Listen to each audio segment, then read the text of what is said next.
안녕하세요. 알러브 핸존의 이재석입니다. 이번 시간에는 우리 성인 마지막 14번째 이야기에 대해서 한번 해보도록 하겠습니다. 예. 마지막에는요, 뭘 할 거냐 그러면 알려진 문제, 제한사항, 이런 것들에 대해서 알아볼 거예요. 몇 가지 이제 많은 이제 문제점들이 있는 것들을 모아놓았는데요. 한번 볼까요? 첫 번째로 게스트 사용자로 작업. 게스트 사용자를 승인에 할당하면은 해당 사용자는 기본적으로 승인을 보거나 조치를 취할 수 없습니다. 우리 그 팀즈 뭐 이런 데에 게스트 사용자들 있죠. 이럴 때 이제 승인, 어, 이게 이제 회사 내 조직 테넌트라고 하잖아요. 요 로그인 했을 때 보이는 어떤 그게 이제 보통 이제 테넌트인데, 그 테넌트가 아닌 사람들 게스트라고 했어요. 이런 사람들에게 승인을 할당을 해버리면 기본적으로 승인을 보거나 조치를 취할 수가 없습니다. 만약에 게스트 사용자에게도 이런 걸 승인을 보거나 응답하게 하려고 하면은 유효한 파워 오토메이터 라이센스를 할당을 해줘야 됩니다. 그때 사용자별 라이센스 또는 마이크로소프트 365 기반 사용자 라이센스를 요거는 이제 사용자별 라이센스는 파워 오토메이터 사용자별 라이센스, 아니면 그보다 좀 한 단계 위인 마이크로소프트 365 이제 기반 사용자 라이센스가 필요하다고 합니다. 그리고 팀즈에서의 적응형 카드 불일치 문제가 있다고 하네요. 이건 뭘까요? 흐름이 실행될 때 승인자에게 알릴 수 있는 여러 방법이 있습니다. 흐름이 쭉 실행되죠. 그때 승인자에게 알릴 수 있는 여러 방법이 있는데, 그 중에 가장 기본적인 것은 이메일 알림을 통해서 합니다. 근데 이메일뿐만 아니라 그 승인된 직영형 카드를 마이크로소프트 팀즈에 보낼 수도 있습니다. 팀즈에 우리가 이제 이메일, 아웃룩 이런 데다가 보면은 여기 yes, no 이런 거 알 수도 있지만, 팀즈 자체의 채팅 뭐 이런 창에도 뭐 이런 적응형 카드를 만들어서 보낼 수 있거든요.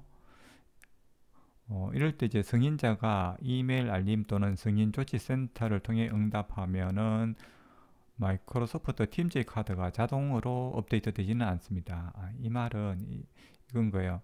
이게 지금 이메일 알림이라든가 승인 조치 센터 통해서 하면은 이거랑 우리 보통 이제 아웃룩에 이메일 있고 그다음에 승인 있죠. 이거랑 이런 거 했을 때 팀즈 요 안에 뭐 채팅창 이런 데 안에서의 카드가, 적용형 카드가 여기 했다고 해서 여기 yes, no 했다고 여기에 바로 적용되지는 않는다는 거예요. 물론 이제 이것들이 이제 뭐 엑셀이라든가 아니면 쉐어포인트 아니면 데이터베이스 이런 데 뭐 저장해 놓으면은 여기에 대한 데이터들은 이쪽에 모이겠죠. 근데 여기 했다고 해서 여기에 바로 적용되지는 않는다는 거예요. 이런 문제로 인해 적용 카드에 표시된 상태와 흐름의 상태가 불일치하는 상황이 발생할 수 있다는 거예요. 그래서 흐름이 쭉 흘러갈 때 이 상황과 팀 전의 적용 카드는 완전히 일치하는 것은 아닐 수도 있다. 이 문제를 좀 유념해야 된다. 이런 얘기를 하는 거죠. 그 말은 이제 우리가 어 저기 이쪽에 그 이메일에서 했다고 뭐 예스라고 한다고 해서 저쪽에 팀즈 있을 때 그게 노라고 해버리면 이게 문제가 생길 수 있다는 거죠. 이런 걸 그럼 방지하기 위해서 어떻게 해야 되냐? 승인 생성의 일부로 기본 이메일 알림을 비활성화하도록 선택할 수 있다는 거예요. 기본 이제 우리가 승인을 통해서 하면 이게 할당하죠. 여기 유저스 그룹인 것 같아요. 그럴 때 enable notification 하고 이쪽에서 이거를 노로 하면은 이제 기본이 이메일로 가는데, 이게 이제 저쪽 이제 이메일로 가도록 돼 있는데, 이게 이메일로 갔을 때 뭐 어떤 이메일은 비활성화시키고 가는 거를 이쪽에 팀즈의 알림 이런 쪽에서 이제 응답을 할 수 있도록 이렇게 할 때는 이쪽에 노를 해서 활용을 하는 방식을 취해야 된다. 뭐 이렇게 해결을 한 것 같아요. 그리고 또 뭐가 있나요? 승인 조치 센터의 포기된 승인. 흐름의 일부로 사용자에게 승인 요청을 부르고 응답을 기다릴 수가 있습니다. 현재는 한 28일 동안 기다릴 수 있다고 해요. 28일 초과하면은 해당 흐름은 실패했던 걸로 본다는 거예요. 근데 이게 이제 흐름 자체에 28일 지나면 실패한 걸로 보지만 이 승인이 관리센터에 계속 존재를 하고 있다는 거예요. 그랬을 때 대기 중인 흐름이 없는 승인센터에 버려진 승인이 있는 경우가 발생할 수 있다는 거요. 대기 중인 흐름이 없는 이제 버려진 승인이 있을 수 있다. 그럼 이럴 때는 어떻게 되냐? 관리센터에서 직접 수동으로 삭제를 해야 된다는 거예요. 그 다음에 기준 위치는 뭘까요? 고정 링크는 지원되지 않습니다. 저도 잘 모르겠습니다. 이건 어떤 말인지. 다음에 예기치 않은 결과가 발생합니다.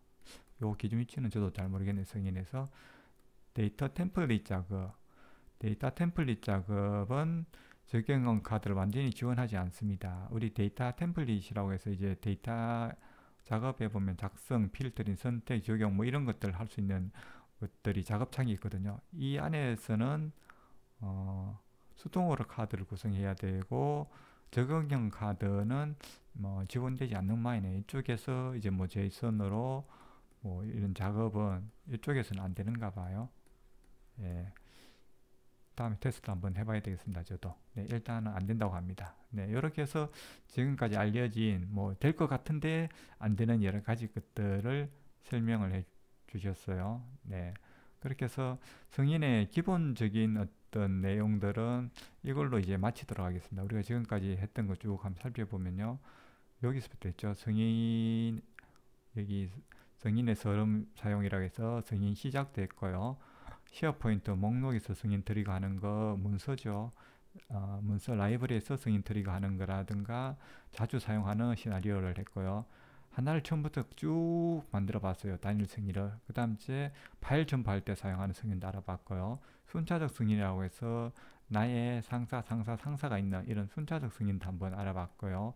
병렬 승인이라고 해서 뭐 이렇게 놓을 때 우리 상사, 영업, 뭐 인사 이런 식으로 병렬적으로 받아야 될 때도 알아봤고요. 그리고 모든 사용자, 이 모든 사용자, 승인 관계에 있는 모든 사용자의 승인을 해야 될 때도 알아봤고요. 그리고 그룹, 그러니까 요런 뭐 인사팀에 요 안에 뭐 팀원이 여러 명 있죠. 요런 어떤 그룹에 와 이제 사용자 한 명 내지는 그룹 간에 이게 모던의 의미라든지 각각의 의미라든지 이런 게 뭔지도 한번 살펴봤고요. 통합된 승인, 그 다음 이제 이런 어떤 형식을 만든 형식, 그 다음 이제 얼마 전에 배운 사용자 지정, 뭐 이런 것까지 이제 쭉 알아봤습니다. 그리고 여기 오늘 마지막 알려진 문제까지. 네, 이렇게 해서 승인 전체적인 걸 쭉 살펴봤는데 역시 이제 글로 읽는 거하고 우리가 실습해 보는 거하고는 조금 차이가 있지 않겠습니까? 그래서 다음에는 제가 시간 나면은 설명한 것들을 직접 그 핸즈온 방식으로 한번 해보려고 생각합니다. 핸즈온 방식으로 하면 이게 데모 귀신도 막 나타나고요. 또 지금 설명하는 것도 잘 못한데 좀 더 버벅거려요. 뭐 그래도 뭐 사람이 원래 뭐 처음 하는 거 다 버벅거리는 거 당연지사 아니겠습니까? 네.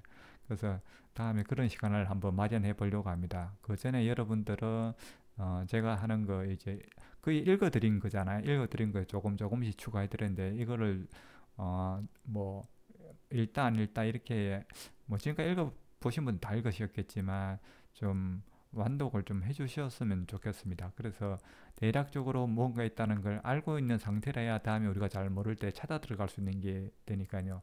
그래서 일단 한 번은 우리가 다 읽어봤다 이 정도 선상에서 매일매일 이제 한 2주 동안 공부한 것들 이렇게 기록에 남겨두도록 하겠습니다. 네, 지금까지 들어주셔서 감사합니다. 네.